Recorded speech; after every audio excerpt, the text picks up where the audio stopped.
इस क्वेश्चन में हमें दे रखा है कि एक ट्रांजिस्टर आपको दिखा रखा है, ठीक है। इसमें आपको बता रखा है ट्रांजिस्टर के अंदर बीटा की वैल्यू 50 है, बीबी की वैल्यू 0.7 है, वीसी सेट की वैल्यू 0.2 है।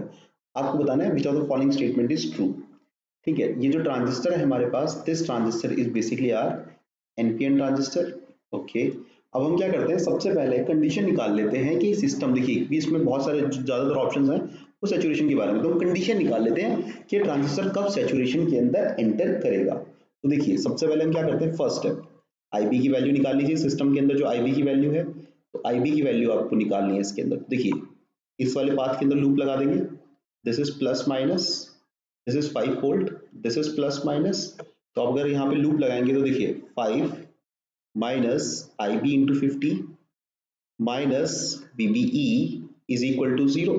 सो I B is equal to 5 minus 0.7 divided by 50 and this comes to be 4.3 divided by 50 milliamps, okay.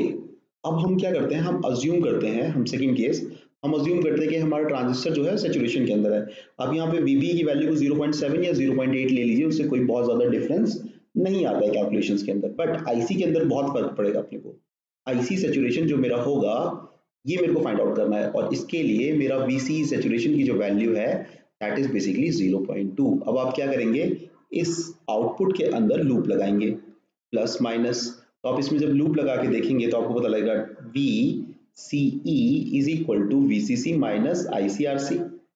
So IC saturation is equal to VCC minus VCE saturation divided by RC, and this value comes to be 10 minus 0.2 divided by RC.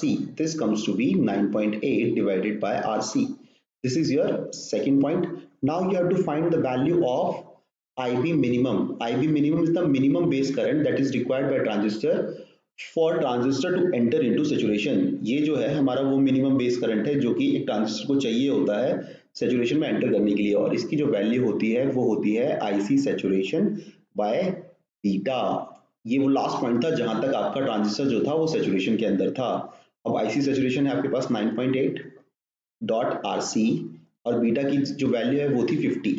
अब आपको पता है for transistor to be in saturation, for transistor to be in saturation, for transistor to be in saturation, आपको पता है अगर आपको ये ट्रांजिस्टर जो था सैचुरेशन में चाहिए तो आपको पता था कि आईबी जो होगा it must be greater than equal to IB minimum. इसका मतलब अभी जो आपका बेस करंट इस सिस्टम में फ्लो कर रहा है ये डेफिनेटली इस मिनिमम बेस करंट जो कि ट्रांजिस्टर को सैचुरेशन में जाने के लिए चाहिए था उससे ज्यादा होना चाहिए था, उससे ज्यादा होना चाहिए था। तो देखिए अब आपको क्या मिलेगा, आईबी की आपके पास वैल्यू क्या आ गई, 4.3 divided by 50 and it should be greater than equal to 9.8 divided by 50 dot RC। तो देखिए 50 से 50 कैंसिल आउट हो गया and RC must be greater than equal to 9.8 divided by 4.3 and this value is basically equal to 2.27 kilo ohm. तो इससे हमको क्या पता लगता है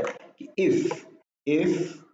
if RC is greater than equal to 2.27 kilo ohms, then your transistor is in saturation. Then your transistor is in saturation. Transistor is in saturation. तो देखिए इसके हिसाब से कौन सा ऑप्शन करेक्ट होगा आपका।